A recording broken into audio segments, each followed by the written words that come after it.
There are a number of big, especially resource projects, and we have already heard a little bit of pushback, right? We've heard from Quebec on pipelines already. We hear from First Nations that are worried about, decisions being made that they say are lacking consultation. It's sort of some of the same friction that we've had over time that have kept some of these things from happening.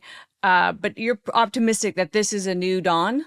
I am, and there are constitutional obligations around Indigenous consultations. All of those things, of course, still exist, and we can respect those obligations absolutely in the right way.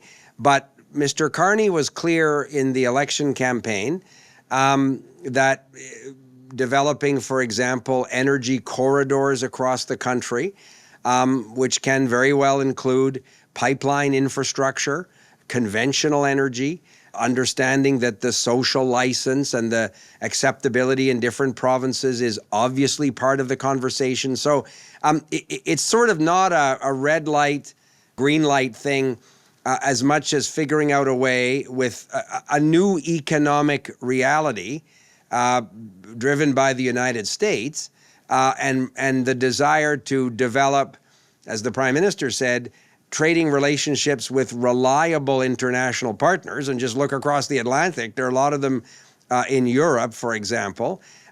So how do we have the right infrastructure to ensure that those trading relationships can be enhanced, strengthened, amplified, expanded? I'm optimistic that the country is in a different mindset than perhaps it was 5 years ago. And you see that from business and political leaders right across the country that previously one might have thought would have been very resistant to expanding pipeline infrastructure are now saying, look, we need to look carefully at a way that can be done properly. So it's sort of half full instead of half empty as a conversation. But the Prime Minister grew up in Edmonton. He understands the economic reality of Western Canada, of the energy sector. But it's energy defined broadly as well. It includes, obviously, mineral projects. The Ring of Fire in Northern Ontario is something that we've been talking with Premier Ford about.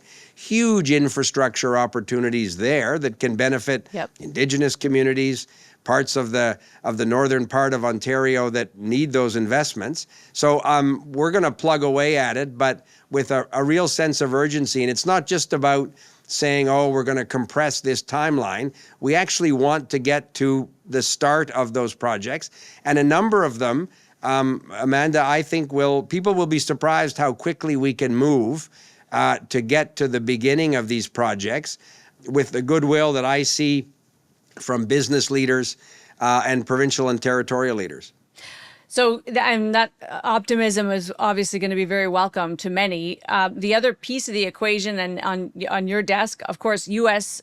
trading relationship will be top of mind. We've talked a lot at the federal level and elsewhere about trying to diversify our relationships. And over time, Canada's been called a trading nation, but not necessarily a nation of traders. We haven't done well at encouraging our businesses to become exporters to anything but the U.S.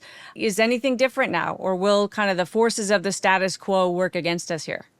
So again, the premise of your question, I think, is bang on.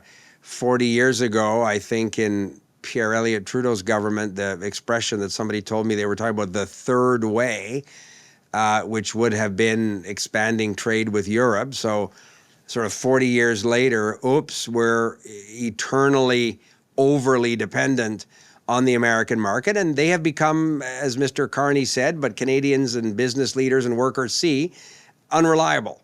And therefore, the obligation on all of us, and it's not just government people, but it's business leaders, it's workers, is to figure out a way to reduce that dependency, recognizing, as you said, that we've said that for a long time as a country, but we've never before been in this level of uncertainty, and I would say punitive conduct from the American administration.